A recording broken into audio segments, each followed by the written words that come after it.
আপনারা দেখছেন আদর্শ তিতুমির পত্রিকার সঙ্গে রয়েছি আমি ধৃতরাষ্ট্র। আজকে আপনাদেরকে আমরা দেখাবো যে কিভাবে ব্যাঙের ছাতার মতন আমাদের রাজ্যে ধর্ম নিয়ে ব্যবসা শুরু হয়েছে। আমরা ইতিমধ্যে আপনাদেরকে সন্ধান দিয়েছি দমদম ভূত মুক্তি কেন্দ্র, ইছাপুর অভয়ধাম, কৃষ্ণকালী, তারপর ওই কথাকার, কথাবাচক, সব আপনারা তো দেখেছেন আমাদের চ্যানেলে, খুব প্রচুর মানুষ দেখেছেন। কিন্তু এখানে আমাদের একটাই প্রশ্ন যে আজকে যে বিষয়টা নিয়ে আমরা খবর করছি, সবাইকে দেখি যে মানে একটা মন্দির খুলে বা সেই মন্দিরের ভিডিও তৈরি করে সেই ভিডিওকে ইউটিউব ফেসবুকে ছেড়ে একেবারে কেউ মা কালী হয়ে যাচ্ছেন, কেউ একেবারে মহাশিব হয়ে যাচ্ছেন, কেউ একেবারে ভগবান শ্রীকৃষ্ণ হয়ে যাচ্ছেন। মানে এই আমাদের খুব অবাক করেছে। আজকে আমরা যেটা আপনাদেরকে দেখাবো, কলকাতার মা শ্যামা সুন্দরী মন্দির, যা হরিনাথদাই রোডের সুকিয়া স্ট্রিট মোড়ে অবস্থিত।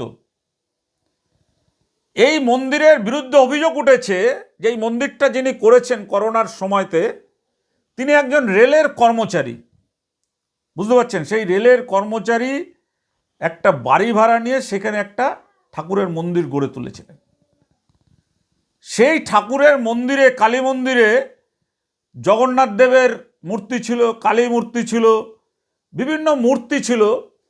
সেই মূর্তিগুলো দিয়ে এমনভাবে প্রচার করা হয়েছে, সাধারণ মানুষ তো আপনারা জানেন যে ধর্মে আমাদের মানুষটা একটু ধর্মভীরু হয়, ঈশ্বরের প্রতি তাদের দুর্বলতা থাকে। তারা মনে করে যে ওই মন্দিরে পুজো দিলে, মন্দিরে গিয়ে কিছু করলে তাদের কথাতে আমার জীবনে অনেক সুখ শান্তি ফিরে আসবে।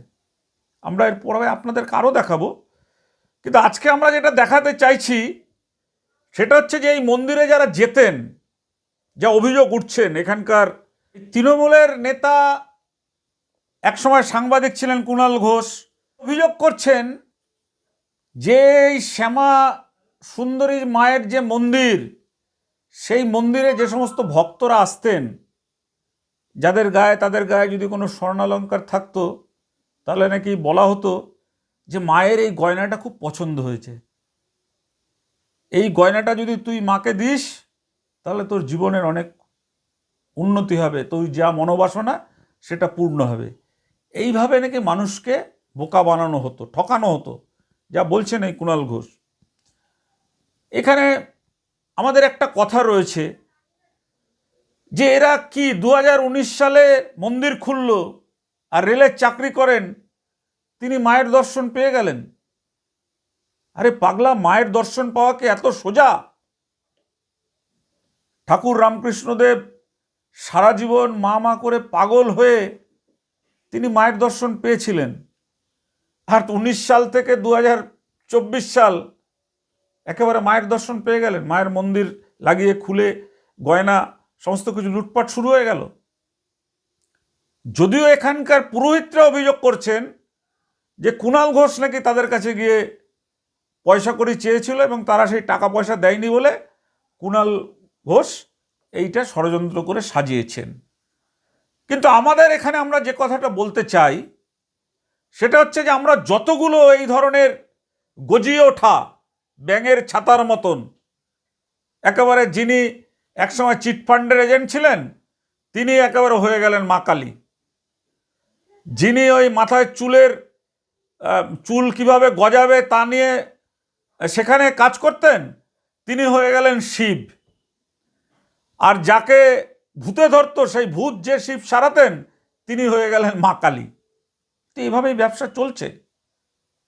এখানে এই যে মায়ের কথা আমরা বলছি, শ্যামা সুন্দরী মা, সেই শ্যামা সুন্দরী মায়ের মূর্তি এবং সব জগন্নাথের মূর্তি নিয়ে ওখান থেকে পত্রপাঠ পালিয়েছেন। কেন পালালেন? কেন সেখান থেকে পালালেন? যদি সত্যিকারে মায়ের ক্ষমতা থাকে, যদি সত্যিকারে মানে ওই যে রেলের চাকরি করেন বা তার যারা চেলা চামুন্ডারা রয়েছেন, তারা যদি সত্যি মায়ের দর্শন পান, তাহলে মায়ের মূর্তি নিয়ে কেন তাদের এখান থেকে চলে যেতে হলো? মায়ের পুজো যে কোনো জায়গায়, যে কোনো স্থানে মায়ের পুজো হতে পারে, করতে পারে যে কোনো ভক্ত। পৃথিবীর কোনো শক্তির ক্ষমতা নেই যে সেই ভক্তকে বাধা দিতে পারে পুজো করতে। কিন্তু এখানে তো পুজো করার বিষয়টা নয়, এখানে এসে দাঁড়িয়ে গেছে কিভাবে মানুষকে বোকা বানিয়ে মানুষের থেকে টাকা সম্পত্তি হাতানো যাবে।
जो आरोप जिस तरीके से आप देखा कि कुणाल घोष और टीएमसी के कई सारे नेता आकर वो कह रहे हैं कि मंदिर की जो प्रतिष्ठा हुई है इसके आड़ में पैसा लिया जा रहा है, जरा बताइए क्या है? देखिए, आप उन लोग के चैनल हैं, हम लोग को पता है, फिर भी हम लोग को बोलना है जो सच है। आप काट सकते हैं, दे सकते हैं, आप लोग का मर्जी। ये पहला बात। और दूसरा बात है, हम लोग जब से इस मंदिर में आए हैं बहुत बार भांगचोर किया है। कुणाल घोष अपने लोग देके हम लोग के पास अपना लोग बार बार भेजा है कि हम लोग को इतना पैसा दो नहीं तो भांगचोर करेंगे। बहुत बार कुणाल घोष किए हैं। अच्छा। उनका काउंसिलर को जो बोलता है वही सुनता है, सब लोग को ऐसा पता है। कुणाल घोष बार बार ऐसा किया है, ठीक है। किससे पैसा मांगा? कुणाल घोष खुद मांगे थे आपसे? कुणाल घोष दूसरे लोग से हमको भेजा, बोले दरवाजा खुल के लेके चला जाएंगे अगर पैसा नहीं दोगा। कितना पैसा? 2 साल पहले सरस्वती पूजा के समय हम गए उनके पास, वो तब शायद मेदिनीपुर या कहीं के दायित्व में था। हमसे बहुत बुरा बर्ताव किया, हमको कुत्ते जैसा भगा दिया। हम और बहुत पुराना एक टीएमसी का कर्मचारी, बांकुड़ा का एक बहुत पुराना उन लोग का टीएमसी का कर्मचारी, मैंने 25 साल पुराना पैसे मांगे थे मुझसे 50,000 रुपए मांगे थे। अच्छा। उसके बाद हम बहुत बार गए, लेकिन बार बार पैसा, इस बार झमेला का कारण है 1 लाख रुपए मांगा 1 जनवरी के लिए।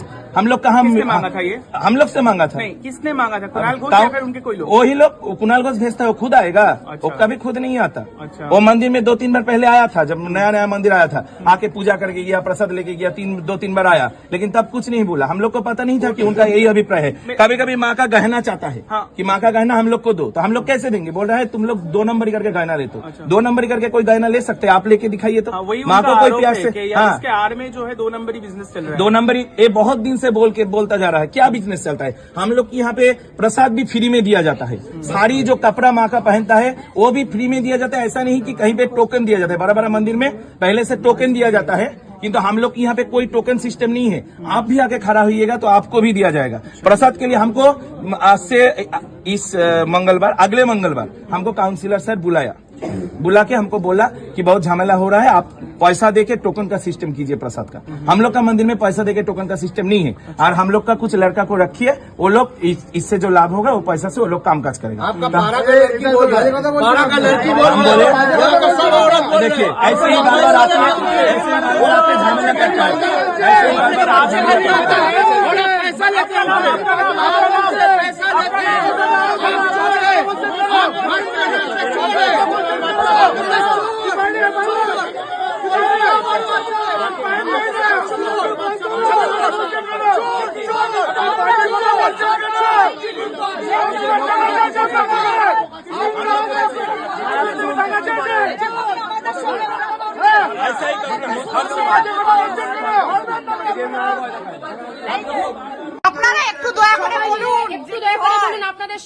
এই সে আপনাদের সামনে এই মুহূর্তে কি কি ব্যবহার ওরা করেছে আপনারা একটু বলুন আপনারা নিজেরা যা ফেস করলেন এই মুহূর্তের জন্য আপনারা প্লিজ একটু বলুন বলুন আপনারা কি ফেস করলেন ভয় পাবেন না মায়ের কাছে আসছে আমাদের দিকে, আমরা অনেক দূর থেকে পুজো দিতে এসেছি, এখানে পুজো দিতে এসে এরা দরজা ভাঙচুর করছে, মায়ের মন্দিরে এসেছি, টাকা চাইছে, টাকা দাও, এটা হয়, এটা সব 50,000 1 লাখ এসব করে সবাই মিলে বলুন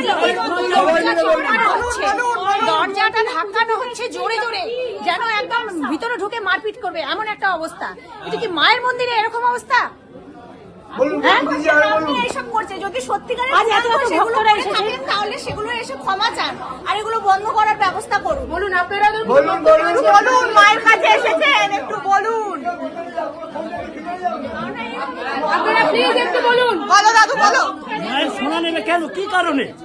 ভক্তরা দিয়েছে কোন অবস্থা করেছে, আমরা এখানে রীতিমতো সবাই ভয় পেয়ে গেছি এই জন্য না যে আমাদের কিছু হবে, এখানে কত দূর দূর থেকে ভক্তরা এসছে, তাদেরকে এরকম করছে, মায়ের সামনে কত বড় অপমান, মায়ের বলছে গয়না খুলে দিয়ে দিতে মায়ের, এটা কি কখনো সম্ভব? একটা পুজো, এত বছরের পুজো, কত মানুষরা এসছে মাকে ভক্তি করে পুজো দিতে এসছে, বছরের প্রথম দিন এইরকম ভাবে হেনস্থা করা হচ্ছে, এর একটা অবশ্যই খুব কড়া ব্যবস্থা নেওয়া উচিত, সবাই মিলে এটা প্রোটেস্ট করা উচিত। সাধারণ মানুষ একটু সে তো অবশ্যই এমনি পুজো দিতে এসেছি মায়ের কাছে অনেক দূর থেকে, মায়ের দর্শন করতে।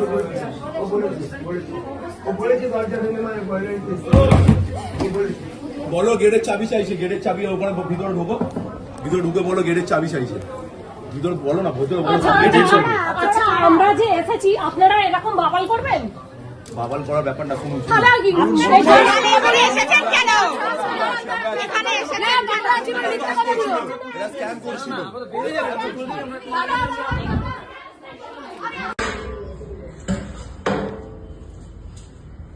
এত ভোগ, কম করে 30-40 হাজার মানুষের প্রসাদ দিতে পারে। ইউটিউব ফেসবুক একটা সোশ্যাল মিডিয়াতে প্রচার দিয়ে তারপরে মানুষকে বোকা বানানো হচ্ছে। আর যারা ধরুন বিত্তশালী, প্রচুর টাকা যাদের জমে রয়েছে, তারা তো খালি সুখ সুখ সুখ সুখের সন্ধান খোঁজে, আরও অর্থ কিভাবে পাবে। তারা যখন এইসব দেখে, আর এইসব যারা মানে এই তান্ত্রিক বা এই ধরনের যারা রয়েছেন, তারা যখন এই ভোকাল টনিক দেন যে মা হচ্ছে জাগ্রত, এখানে বলা হয়েছে মা নাকি রাস্তায় রাস্তায় ঘুরে বেড়ায় ওই এলাকায় সুখিয়া স্ট্রিটে, এবং মা নাকি রাত্রিবেলা নাচে, তার নাকি পায়ের নুপুরের আওয়াজ শোনা যায়। ভাবতে পারছেন এসব ধোঁকাবাজগুলোর অবস্থা? আজকে আমরা এটা তুলে ধরছি আপনাদের কাছে যে শ্যামাসুন্দরী মায়ের মন্দিরের যে কর্মকর্তা রয়েছে, তারা সেখান থেকে মূর্তি তুলে নিয়ে কেন পালালেন? যত বড়ই আসুক না, ঝক্কি আসুক, ঝামেলা আসুক, বিপদ আসুক, মায়ের মূর্তি তুলে নিয়ে কেন পালালেন? মাকে কোথায় রেখেছেন? এখানে আমাদের মনে হয় যে এই জালিয়াতি, এই ব্যবসা করার পেছনে সরকারের নীরবতা কিন্তু অনেকটা দায়ী। কেন সরকার, পুলিশ প্রশাসন এই সমস্ত ভিডিও দেখার পরেও তাদেরকে গ্রেপ্তার করে না? অথচ আমরা যখন প্রশাসনের বিরুদ্ধে একটা আওয়াজ তুলি, তখন কিভাবে আমাদেরকে হ্যারাসমেন্ট করা যায় তার জন্য বিভিন্ন থানা থেকে নোটিশ পাঠানো হয়। কারণ এই যে ব্যবসাগুলো চালাচ্ছে, তারা বলছে ক্যান্সার ভালো করে দিচ্ছে, যেখানে ক্যান্সার মারণ ব্যাধি, তার কোনো ওষুধ এখনও তৈরি হয়নি, বলছে ক্যান্সার ভালো করে দিচ্ছে। যার বাচ্চা হয় না তার বাচ্চা হয়ে যাচ্ছে, যে মরণাপন্ন সংকটাপন্ন রয়েছে তার কপালে ত্রিশূল ঠেকিয়ে তাকে বাঁচিয়ে তুলছে। এসব ধান্দাবাজির ব্যবসা কিন্তু অবিলম্বে বন্ধ হওয়া উচিত, এবং সরকার শুধু নয়, সাধারণ মানুষেরও সচেতন হওয়া উচিত। তাদের বোঝা উচিত যে এরা কেউই মায়ের দর্শন তো দূরের কথা, মায়ের পুজো যে যারা করে, এই যে পুজো করছে, মুখে পায়েস ধরছে, আবার পায়েস মুখে নিচ্ছে, আমি জানি না এদের পরবর্তীতে কি শাস্তি হবে। দেখবেন এক একজন মন্দির খোলার পরে তাদের চেহারা কীরকম চেঞ্জ হয়ে গেছে, রূপের ঝলকানি, স্বর্ণালঙ্কারের ঝলকানি, এবং দিনের পর দিন একের পর এক দেখবেন মানে পুরুষ হলে তার জামা কাপড়ের পরিবর্তন, মহিলা হলে তার শাড়ি, ব্লাউজ, বিভিন্ন একেবারে পরিবর্তন, চুলের পরিবর্তন। কিভাবে এরা পারে বলুন তো? মায়ের সামনে নিজের গলায় মালা তুলে নিচ্ছেন। মাকে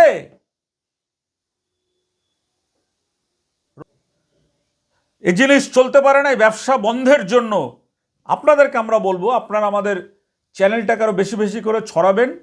কারণ আপনারা লক্ষ্য করবেন অনেক সময় আমরা অনেক ভিডিও দেই, যে ভিডিওতে আমরা একটু সোজা পথে সোজা মতে সাদাকে সাদা কালোকে কালো বলি বলে অনেক সময় কিন্তু এই ভিডিওগুলো বিভিন্ন মানুষের রোষানলে পড়ে। তাই আপনারা যত দ্রুত আমাদের ভিডিওগুলো পাবেন দেখবেন এবং শেয়ার করবেন, আমাদের চ্যানেলটাকে সাবস্ক্রাইব করে রাখবেন। কারণ আমরা মনে করি আপনারাই হচ্ছেন আমাদের শক্তির উৎস। অর্থ বিত্ত এইগুলোর পেছনে আমরা ছুটি না।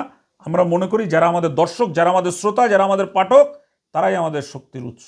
সত্য তুলে ধরার জন্যই আমাদের জন্ম তিতুমিরের। দেখুন, মা শ্যামসুন্দরী কি আছে ওখানে? মানে মূর্তিটা নিয়েই চলে গেছে। মা শ্যামসুন্দরীকে রাত 11টার সময় নিয়ে যাওয়া হয়েছে। মানে সেটা কবে? কালকে? কালকে মানে এমন করে নিয়ে যাওয়া হয়েছে, মানে এমন করে নিয়ে যাওয়া হয়েছে মানে কাউকে দেখতে দেয়নি, মানে মায়ের মুখই দর্শন করা যায়নি। যে শিবলিঙ্গ ছিল তার গলায় দড়ি বেঁধে নিয়ে যাচ্ছিল। না আমি ভেতরে ঢুকেছি, মা দেখছি নুপুর পরে হাঁটছিল। এটা কিন্তু সত্যি, এটা সত্যি। মা এখানে সত্যি কি করে আমি বুঝেছি, আমি একবার ওই লাল রকটা মা শ্যামসুন্দরী ওখানে আগে কেউ যেত না, আমরা যেতাম, বসেছিলাম, দেখছি মায়ের মানে ঘর বন্ধ, খালি দরজাটা দেওয়া, মানে ছুমছুম করে মানে এর আওয়াজটা পেলাম, মানে ওই নপুরের আওয়াজটা পেয়েছি। কিন্তু এটা এখানে ঠাকুর আছে, কিন্তু এখানে ঠাকুর নিয়ে ব্যবসা করা হচ্ছে। চাল রাত 2টোর সময় পাস হয়ে যাচ্ছে গাড়ি কে গাড়ি। মানে আপনারা কি সেগুলো দেখেছেন বা কেউ দেখেছে? পুরো আমরা ভিডিও করে রেখেছি, ওইদিকে কালকে দেখেছি। হঠাৎ দেখা গেল একটা ভালো পুরনো মানুষ একটা বালা পড়ে আছে। হ্যাঁ, আপনি দেখতে পাচ্ছেন না, মা বালাটা চাইছে, হাত থেকে বালাটা বাই ফোর্স খুলে নেওয়া হচ্ছে। একটা লোক 45,000 টাকা, 25,000 টাকা, 37,000 টাকা ওর ভেতরে সব লিস্ট দেওয়া আছে।